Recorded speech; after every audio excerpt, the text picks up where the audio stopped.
മതം അത് ഉപേക്ഷിക്കണം. ഉപേക്ഷിക്കാം. പക്ഷെ ആര്?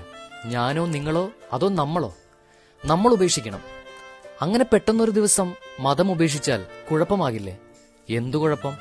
എവിടെയാണ് നമുക്ക് മതം വേണ്ടത്? അതിപ്പോ അങ്ങനെ ചോദിച്ചാല് എല്ലാത്തിനും മതം വേണ്ടേ? വേണോ? നിർബന്ധമാണോ? ചികിത്സിക്കുന്ന ഡോക്ടർ സ്വന്തം മതക്കാരനാകണമെന്ന് നിർബന്ധമുണ്ടോ? ഇല്ല. ആരായാലും അസുഖം ഭേദമായാൽ മതി. വിശക്കുമ്പോൾ ആഹാരം തരുന്നവർ ഏത് മതക്കാരനാണെന്ന് തിരക്കുമോ? ഇല്ല. വിശപ്പടങ്ങിയാൽ മതി.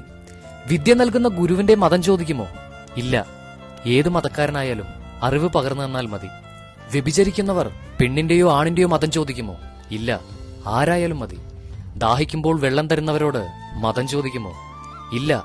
ദാഹമടങ്ങിയാൽ നന്ദി പറയും. വിൽക്കുന്നവർക്കോ വാങ്ങുന്നവർക്കോ മതമുണ്ടോ? ഇല്ല. വിൽക്കുന്നവർക്ക് പണവും വാങ്ങുന്നവർക്ക് വസ്തുവും കിട്ടിയാൽ മതി. രക്തം സ്വീകരിക്കുന്നവർ മതം ചോദിക്കുമോ? ഇല്ല. ജീവൻ രക്ഷപ്പെട്ടാൽ മതി.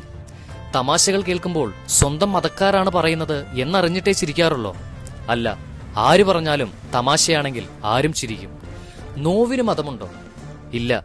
ആർക്ക് നൊന്താലും നോവുന്നവർക്കറിയും. കഴിവുകൾക്ക് മതമുണ്ടോ? ഇല്ല. ആരിലും വന്നു ചേരാം. മത്സരങ്ങൾക്ക് മതമുണ്ടോ? ഇല്ല. വിജയമാണ് എല്ലാവരുടെയും ലക്ഷ്യം. ജനനത്തിനും മരണത്തിനും മതമുണ്ടോ? ഇല്ല. സമയമാകുമ്പോൾ രണ്ടും നടക്കും. വർത്തമാനകാല ജീവിതത്തിൽ ഒരു മനുഷ്യൻ അഭിമുഖീകരിക്കുന്ന കാര്യങ്ങളാണ് ഇപ്പോൾ ഞാൻ നിന്നോട് ചോദിച്ചത്. അവിടെ ഒന്നും നിനക്ക് മതത്തിന്റെ മേലങ്കി അണിയേണ്ടി വന്നിട്ടില്ല. പിന്നെ എവിടെയാണ് നിനക്ക് മതം വേണ്ടത്?